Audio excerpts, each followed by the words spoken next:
Boa noite, dona Carminha. Que é isso?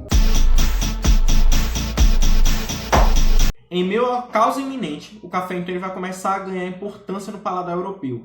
Então, vai se ter um consumo interno. Então, a ideia de produzir café apenas para se consumir dentro ali interno, no fundo da fazenda, para ter consumo dentro do país, vai mudar para uma super monocultura, ou seja, uma super produção de café para se vender para Portugal, especificamente Lisboa.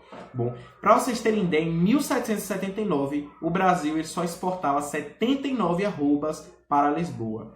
Percebam, ainda já é um pouco muito a observar que o café ele já tinha certa valorização mundial, mas comparado em menos de 20 anos depois, em que o café já estava no gosto popular europeu, nós vamos ter em 1796 o aumento para 8.445 mil arrobas de café sendo vendidas para Lisboa. Perceba um aumento.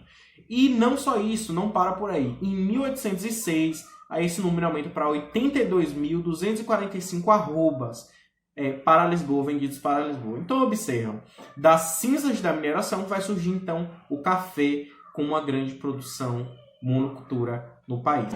O café, ele vai se tornar o terceiro maior investimento brasileiro que vai surgir depois da mineração, mas de onde que veio? Acredita-se que o café ele vai vir trazido de algumas expedições da Guiana Francesa, mais especificamente para o norte brasileiro. Então, mais especificamente ainda Belém. Então, ele vai ser trazido. Inicialmente vai ter a intenção, como eu já havia dito, de ser apenas para consumo interno do país, porém ele começa uma exportação de longa escala. Com o tempo, o Rio de Janeiro, que inicialmente era a produtora de café do Brasil, vai se esgotar todas as terras, ou seja, a terra já não conseguia mais dar conta de plantar café e ela não aguentava mais. E isso vai ocasionar uma crise na produção do café e que vai obrigar que essas plantações migrem para outros lugares.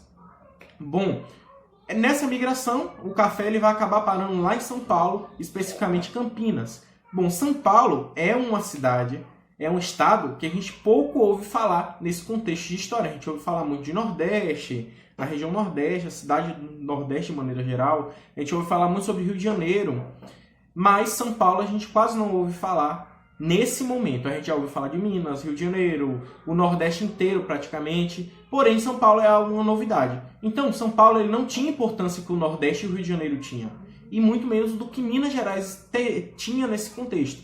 Então, percebam, São Paulo ela não tinha o crescimento de um Rio de Janeiro da vida, e do nada ela começa a produzir café e ela acelera o seu desenvolvimento.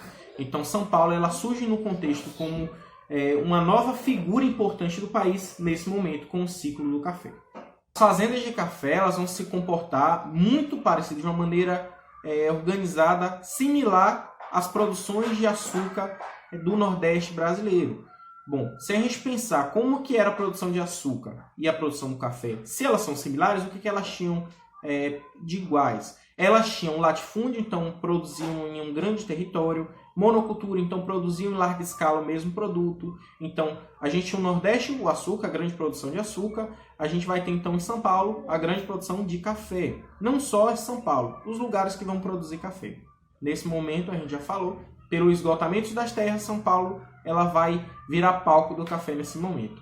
E o trabalho escravo, a utilização do trabalho escravo. Então, a mão de obra escrava ela se permanece sendo utilizada. A gente observa, desde o período pré-colonial, quando não sentia o interesse de se explorar firmemente, de se estabelecer uma extensão de Portugal no Brasil, eles exportavam apenas o pau-brasil, eles exportavam o produto pau-brasil. Então, inicialmente, nós temos o pau-brasil, depois, com as capitanias hereditárias, a gente tem um ambiente propício a produzir o açúcar, surgem os senhores do engenho, que eram os donos das grandes propriedades de açúcar. Depois nós temos a mineração no Brasil, então surge o ciclo do ouro com isso, os grandes mineradores, e agora nós estamos falando dos grandes barões do café, que vão perdurar até 1929, quando uma crise do capitalismo atinge o Brasil e todos os países capitalistas. Ok? Pessoal, espero que tenham gostado desse vídeo. Até a próxima aula.